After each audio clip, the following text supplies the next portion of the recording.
আগামী 28 মার্চ নির্বাচনী প্রচারে রাজ্যে আসছেন বিজেপির সর্বভারতীয় সভাপতি অমিত শাহ।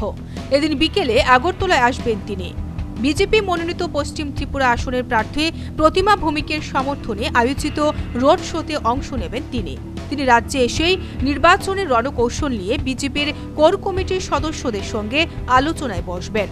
অল্প সময়ের মধ্যে শেষ করবেন আলোচনা চক্র। এই আলোচনা সভায় চূড়ান্ত হবে ভোটের রণকৌশল। কোর কমিটির সঙ্গে বৈঠক শেষ করে পশ্চিম আসনের প্রার্থীকে সঙ্গে নিয়ে শহরের বিভিন্ন গুরুত্বপূর্ণ পথ পরিক্রমা করবেন অমিত শাহ। তবে এখনও চূড়ান্ত হয়নি রুটম্যাপ। সোমবার রাতেই অমিত শাহের সফর চূড়ান্ত করেছে বিজেপির দিল্লি সদর দপ্তর। এদিন ঘণ্টা দুয়েকের ঝটিকা সফর সেরে রাতেই ফিরে যাবেন দিল্লিতে। তবে 28 মার্চ কোনো দলীয় সভায় যোগ দেবেন না অমিত শাহ। প্রদেশ বিজেপির অন্দরমহল থেকে এমনই খবর ভেসে আসছে। Bureau report, news vanguard.